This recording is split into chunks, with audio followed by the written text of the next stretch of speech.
పిఠాపురం నియోజకవర్గంలో పోలింగ్ కేంద్రాలకు ఓటర్లు బారులు తీరారు. గొల్లప్రోలు గ్రామంలో ఓటు వేయటానికి భారీ క్యూ లైన్ కట్టారు. గొల్లప్రోలు జిల్లా పరిషత్ ఉన్నత పాఠశాలలో ఓటు వేయటానికి దాదాపు 1200 మంది ఓటర్లు వేచి చూస్తున్నారు. ఈవీఎం ఓటు తీసుకోవటానికి సమయం పడుతూ ఉండడంతో క్యూలు కదలట్లేదు. ఎండ వేడికి తాళలేకపోతున్న మహిళా ఓటర్లు గొడుగులు పట్టుకుని మరీ నిల్చున్నారు. కర్చీఫ్లు కట్టుకుని లైన్లో నిలబడ్డారు. భారీ క్యూ చూసి కొంతమంది ఓటర్లు వెనుదిరుగుతున్నారు. అలాగే గొల్లప్రోల్లో ఓటు వేసేందుకు 2 గంటల సమయం పడుతోంది.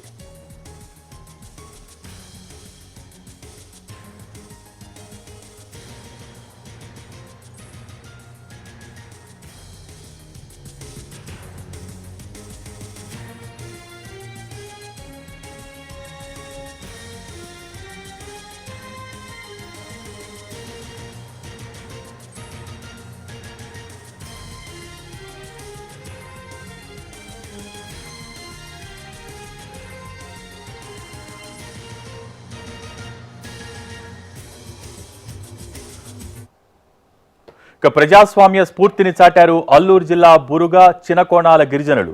రోడ్డు సౌకర్యం లేకపోయినా సరే దాదాపు 15 కిలోమీటర్ల కొండల్లో కాలినడక ప్రయాణించి రొంపెల్లి, పెదరాప పోలింగ్ కేంద్రాల్లో ఓటు వేశారు. వీరితో పాటు ఓ వృద్ధుణ్ణి డోలి కట్టి తీసుకువెళ్లారు. ఈ ఘటన చూసైనా ఓటు వేసేందుకు జనం ముందుకు రావాలని పలువురు అభిప్రాయపడుతున్నారు.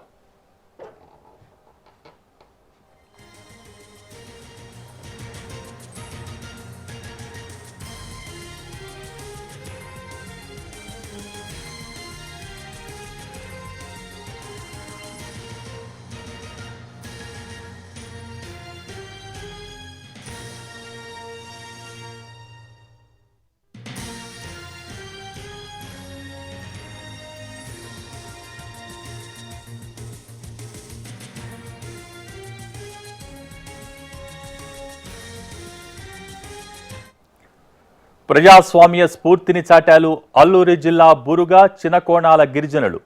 రోడ్డు సౌకర్యం లేకపోయినా సరే దాదాపు 15 కిలోమీటర్ల మేర కొండల్లో కాలినడకన ప్రయాణించి రొంపెల్లి, పెదరాప పోలింగ్ కేంద్రాలలో ఓటు వేశారు.